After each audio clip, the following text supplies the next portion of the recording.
శివాయ. ఓం నమః శివాయ. ఓం నమః శివాయ. హాయ్ ఎవ్రీవన్, అందరు ఎలా ఉన్నారు? నేను బాగున్నాను. మీరందరూ కూడా బాగుండాలని మనస్ఫూర్తిగా కోరుకుంటూ, ఇది కార్తీక పౌర్ణమి రోజు వ్లాగ్. కార్తీక పౌర్ణమి రోజు నేను ఏ విధంగా పూజ చేసుకున్నాను అనేది నా ఈ చిన్ని వ్లాగ్లో షేర్ చేస్తాను. కార్తీక పౌర్ణమి రోజు చాలా ఎర్లీగా లేచి కార్తీక దీపాలను వెలిగించుకొని పూజ చేసుకోవాలనుకున్నాను. అన్ఫార్చునేట్లీ చాలా లేట్ అయిపోయింది. ఇంకా 4 కల్లా లేద్దాం అనుకుంటే 5:30 అలా అయింది. లేవగానే నా పనులన్నీ ఫాస్ట్‌గా కంప్లీట్ చేసుకొని ఇంటి ముందు ఒక సింపుల్ ముగ్గును, దీపాల ముగ్గునైతే పెట్టుకున్నాను. అందులో కొంచెంగా పసుపు, కుంకుమ వేసుకొని ఈ విధంగా మధ్యలో ఒక పువ్వునుంచుకుంటే ముగ్గును చూస్తే చాలా కలనిపించింది. మేము ఫస్ట్ ఫ్లోర్‌లో ఉంటాము. ఇంకా అక్కడే ఒక గ్రానైట్ స్టోన్‌తో తులసమ్మకు ప్రత్యేకించి ఒక పీఠాన్నయితే తయారు చేపిచ్చుకున్నాను. కానీ ఇంకా తులసి కోటను కొంచెం మార్బుల్‌ది మంచిది తెచ్చుకోవాలనుకోని ఇంకా తెచ్చుకోలేదు. ఇక్కడ కింద గార్డెన్‌లోనే అన్ని పూల మొక్కలు వేసిన మధ్యలోనే ఒక తులసి మొక్కనైతే నాటుకున్నాము ఇంట్లోకి రాగానే. ఇంకా ఇక్కడే కిందనే ఈ విధంగా తులసమ్మ ముందు అష్టదళ పద్మ ముగ్గును వేసుకొని, తులసమ్మను పసుపు, కుంకుమలతో అలంకరించుకొని, 2 చామంతి పూలనుంచుకొని, ఈ విధంగా ఉసిరి దీపాలను, వత్తులనైతే తులసమ్మ ముందు ఈ విధంగా వెలిగించుకున్నాను. కొన్ని పళ్ళను నైవేద్యంగా సమర్పించుకున్నాను. అయితే మనము 365 వత్తులను ఈరోజు గనక కార్తీక పౌర్ణమి రోజు వెలిగించుకుంటే, మనము సంవత్సరం పొడవునా దీపం పెట్టినా, పెట్టకపోయినా ఈ రోజుతో మనం పెట్టినంత పుణ్యం వస్తుందని మన పెద్దలు చెప్తూ ఉంటారు. అందుకని ఈరోజు 365 వత్తులతో ఉన్న ఒక పెద్ద వత్తుల ఉండను తెచ్చి వెలిగించుకుంటూ ఉంటారు. నేను కూడా అలాగే ప్రతి సంవత్సరం కార్తీక పౌర్ణమికి ఈ విధంగా 365 ఒత్తులనైతే వెలిగించుకుంటాను తులసమ్మ ముందు. లేవడం కొంచెం లేట్ అయింది గనక ముందుగా తులసమ్మ ముందు సూర్యోదయం కాకముందుకే వత్తులను వెలిగించుకోవాలి అన్న ఉద్దేశంతో ముందైతే తులసమ్మ దగ్గర ఈ విధంగా వత్తులను వెలిగించుకొని, ఆ తర్వాత పూజ గదిలోకొచ్చాను. ఈ విధంగా పూజ గదిలో గడపను చక్కగా పసుపు రాసి అలంకరించుకొని, వరిపిండితో ముగ్గు పెట్టుకొని, కుంకుమ బొట్లనైతే అలంకరించుకొని, ఇరువైపులా కొన్ని పూలను పెట్టుకున్నాను. ఈ మట్టి ప్రమిదను నేను మార్కెట్‌లో తెచ్చుకున్నాను. పూల మార్కెట్‌లో చాలా చక్కగా డిఫరెంట్‌గా డిజైన్స్‌తో అమ్ముతున్నారు. నాకిది చాలా బాగా నచ్చి తెచ్చుకున్నాను. ₹150 అలా పడింది. అందులో ఒత్తులు కాకుండా నేను ఈ విధంగా క్యాండిల్స్‌ని వెలిగించుకున్నాను. పూజ గదిలో చిన్న డెకార్‌గా చేసుకున్నాను.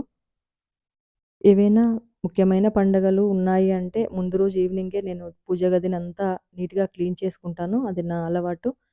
పూజా సామాను గానీ, ఇంకా లేదంటే చిన్న చిన్న విగ్రహాలు కానీ, పీఠాలను కానీ చక్కగా క్లీన్ చేసి పెట్టుకుంటాను. ఎందుకంటే నెక్స్ట్ డే కల్లా మనకు పూజ కొంచెం ఈజీగా అయిపోతుందనేసి. ఇంకా ఈ విధంగా శివపార్వతుల ఫోటోకి చక్కటి కాగడ మల్లె పూల మాలను సమర్పించుకొని, కొన్ని చామంతి, గులాబీలతో అలంకరించుకొని, ప్రత్యేకమైన దీపాన్ని కొంచెం డే అంతా వెలిగేట్టుగా ఈ విధంగా పెద్ద ప్రమిదను, మట్టి ప్రమిదను తీసుకొని ఈ విధంగా వత్తిని వెలిగించుకున్నాను. ఇంకా ఆ తర్వాత ఇక్కడ దీపాలను కొంచెం కార్తీక పౌర్ణమి గనక ఎక్కువ దీపాలతోనే అలంకరించుకున్నాను పూజ గదిని. ఇక్కడ కింద స్టాండ్ అవి పెట్టుకొని, ఆ పైన ఇత్తడి ప్రమిదలను పెట్టుకొని, ఇక్కడ శివయ్య ముందు ఉసిరి దీపాలను కూడా వెలిగించుకున్నాను. ఇక్కడ తులసమ్మ ముందు వెలిగించుకున్నాను. ఇక్కడ శివయ్య ముందు కూడా వెలిగించుకున్నాను. శివుడికి మంచినీళ్ళతో అభిషేకం చేసుకున్నాను ముందుగానే. ఆ తర్వాత కొన్ని పూలను సమర్పించుకున్నాను. ఇక్కడ సరస్వతి అమ్మవారి దగ్గర లక్ష్మీ అమ్మవారిని, వెంకటేశ్వర స్వామిని ఈ విధంగా చామంతి, గులాబీలతో అలంకరించుకున్నాను.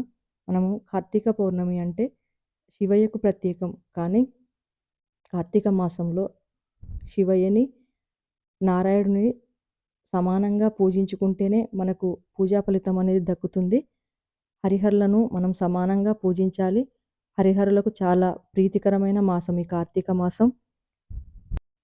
పూజ గదిలో నేను ఇరువైపులా ఒకవైపు ఇత్తడి చెంబును, ఒకవైపు రాగి చెంబును ఉంచుకుంటాను ఎల్లప్పుడూ.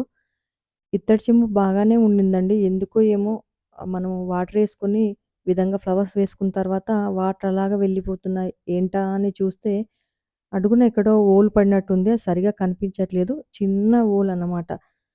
ఇంకా ఆ వాటర్‌ని తీసి ఒక బౌల్‌లోకి మార్చుకొని, ఇంకా బౌల్‌ని అలాగా పైన పెట్టేసుకున్నాను. చాలా బావుంటుంది ఇత్తడి చెంబు. అలా ఎలా జరిగిందో తెలియదు. కొంచెం బాధగా అనిపించింది అలా జరిగేసరికి. ఇంకా తర్వాత మళ్ళా కొంచెంగా వాటంతా క్లీన్ చేసుకొని వేరే బౌల్‌లోకైతే షిఫ్ట్ చేసుకున్నాను వాటర్‌ని. నా కార్తీక పౌర్ణమి పూజైతే ఈ విధంగా చేసుకున్నాను. నోటికొచ్చిన శివయ్య శ్లోకాలవన్నీ చదువుకుంటూ నా ఈ పూజనైతే ఈ విధంగా చేసుకున్నాను. మీరందరూ కూడా ఎలా చేసుకున్నారు కార్తీక పౌర్ణమి రోజు పూజని? ఇంకా సాయంకాలం ఈ విధంగా ముగ్గులో ఉదయం వేసిన ముగ్గే ఈవినింగ్ అలాగా ఒక చిన్న మట్టి ప్రమిదనైతే ఉంచుకున్నాను దీపం మధ్యలో. ఆ తర్వాత ముందర కూడా ఈ విధంగా దీపాలను వెలిగించుకున్నాను. దీపావళి రోజు, భోగి రోజు దీపాలను పెట్టుకుంటే ఎక్కువ గాలి లేదు. చాలా చక్కగా ఉన్నాయి. ఈరోజైతే చాలా గాలి వస్తుంది. అయినా సరే మనకు ప్రమిదలో ఆయిల్ ఉన్నంత వరకు చక్కగా వెలిగాయి దీపాలు. అంత గాలిలో కూడా ఈవినింగ్ ఇలా చక్కగా దీపాలు పెట్టేసుకొని, ఇంట్లో కూడా ఒక చిన్న బుద్ధుడి విగ్రహము, సాయిబాబా విగ్రహం ఉంటుంది. ఇంకా ఈ విధంగా క్యాండిల్స్‌నవి వెలిగించుకున్నాను. ఎక్కువగా హడావిడి లేకుండా చాలా సింపుల్‌గా, చాలా చక్కగా నా ఈ పూజనైతే చేసుకున్నాను ఈరోజు. ఇదండి ఇవాల్టి వీడియో. మరో మంచి వీడియోతో మళ్ళీ కలుద్దాం. అంతవరకు బాయ్ అండి.